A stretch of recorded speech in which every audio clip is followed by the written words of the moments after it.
of the political turmoil in Ukraine. Exactly. One of the first priorities for the interim government, once it is in fact formed, is going to be to tackle the Ukrainian economy, which is really on the verge of collapse. Now, Moscow has put the remaining $15 billion of its assistance package on hold. The West, meanwhile, is urging Kiev to look elsewhere for aid. Officials from the US and Europe have each suggested that they may be prepared to provide some support.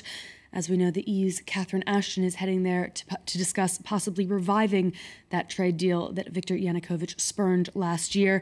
And the IMF says that it may be ready to help. Here's the managing director, Christine Lagarde. So if the Ukrainian authorities were to ask for IMF support, whether it's policy advice, whether it's financial support together with economic reform discussions, obviously we stand ready to do that.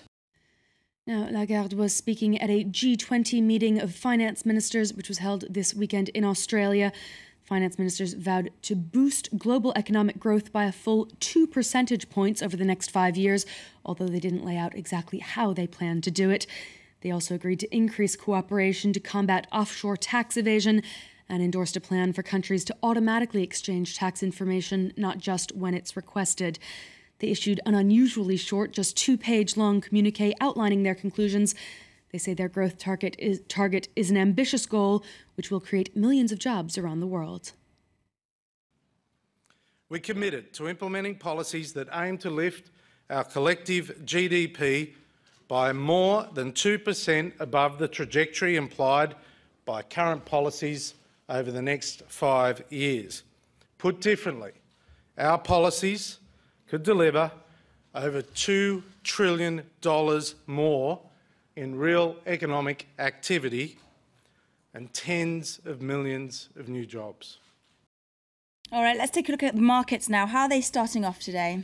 It's pretty rocky trading in Asia, actually. Investors don't seem to have been very inspired by that G20 summit. The Shanghai Composite is down around 2%. This despite data showing that new home prices in China rose 9.6% in January.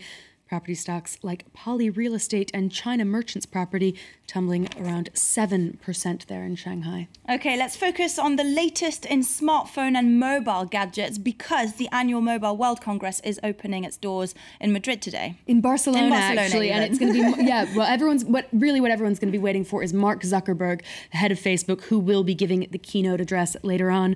And this summit is really designed to show just how important mobile devices have become to internet giants like Google and Facebook. They need mobile apps to reach new users in emerging markets, as Elena Casas explains. The Mobile World Congress isn't usually tech's most glamorous event, but on Monday it welcomes a social media superstar. Facebook co-founder Mark Zuckerberg is to deliver the keynote address, fresh from spending $19 billion on mobile texting app WhatsApp.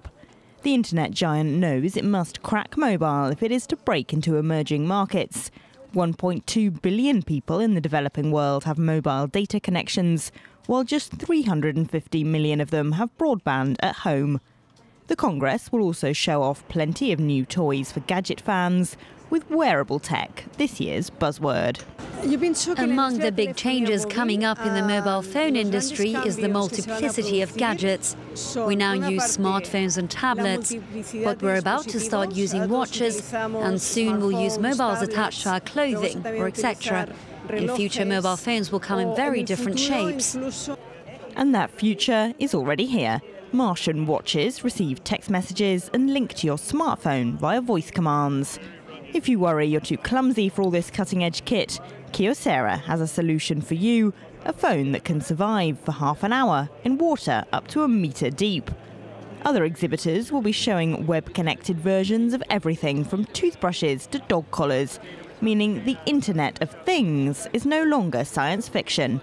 Experts say 26 billion objects will be connected to the Internet by 2020, not including personal computers, smartphones or tablets.